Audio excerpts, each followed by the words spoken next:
በመቀጠል የዕለቱን የፕሮግራም መክፈቻ በይፋ እንዲከፍትልን አርበኛ ኢንጂነር ደሳለኝ ሳስብሸዋ የአፋብን የሥራ አስፈጻሚ አባልና የአፋብን ሸዋ ጠቅላይ ግዛት አሳምነው ዕዝ ዋና መሪ ወደ መድረክ በሞራል ተቀበሉልን።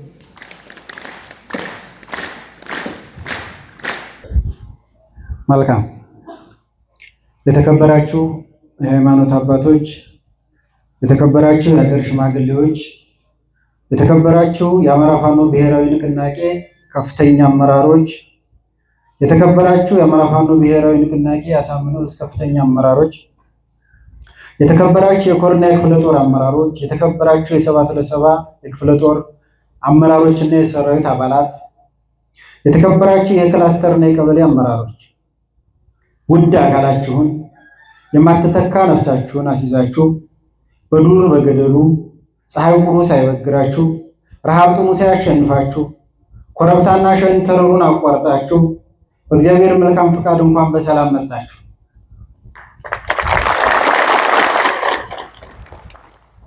የግፎች ሁሉ መሞከሪያ የሆነ የአማራ ሕዝብ ላለፉት 5 ዓመታት ማዕከላዊ በሆነ መልኩና ህገ መንግስታዊ ድጋፍ እየተደረገበት የዘር ማጽዳት፣ ማጥፋትና ማሳደድ የገዢው መደብ የመደበኛ ስራው የእቅዱ አካልና ተግባር ሆኖ አሳይቶናል። ፍትህና ፍርድ አዋቂ የአማራ ሕዝብ በሐሰት ትርክት ተተብትቦ በሰላም ወጥቶ መግባት ቅጣት ሆኖበታል።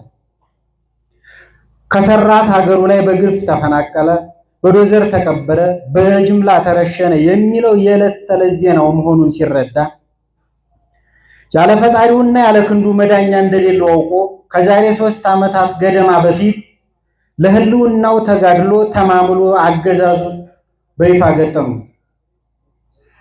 እሳት ቢያንቀላፋ ገለባ ጎበኘው እንደሚባለው ሆኖ እንጂ ድሮም ትግሉ ልጅ ቢሮጥ አባቱን አይቀድምም እንደሚለው ብሂል መሆኑን ለአማራ ሕዝብም ይሁን ታሪክን ለሚያውቅ ኢትዮጵያውያንና ትውልደ ኢትዮጵያውያን የተደበቀ አልነበረም። የህዝባችንን የህልውና ትግል ወደ ኋላ ለማስቀረት እንደማይቻል የታወቀ ቢሆንም ትግሉን ለማደናቀፍ እና ለመበተን ወደ ኋላ ለመጎተት በስሙ የተፈጠሩ ምስለኔዎች ትግሉን በታለመለት ጊዜ ግቡን እንዳይመታ በወንድማማቾች መካከል መጠራጠርን ሲዘሩ ቆይተዋል። ይሁን እንጂ ሁሉም በጊዜው ነውና በእግዚአብሔር መልካም ፈቃድ ፈጣሪ በወደደ ዕለት ህዝባችንም ሰራዊታችንም ደጋፊያችንም የፈለጉትን አንድነቱን አደረገ።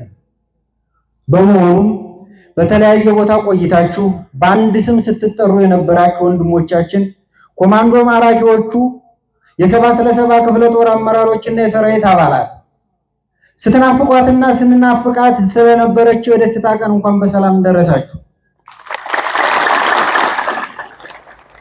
እንኳን ደስ አላችሁ እያልኩ የአማራን ሕዝብ ለማጥፋት የሚመኙትን ሁሉ መከላከልም ይሁን ማጥቃት የሚቻለው በአንድነት ብቻ መሆኑን ከዚህ አንድነታችን በኋላ ያገኘነው ድል ጉልህ ማሳያ ነው።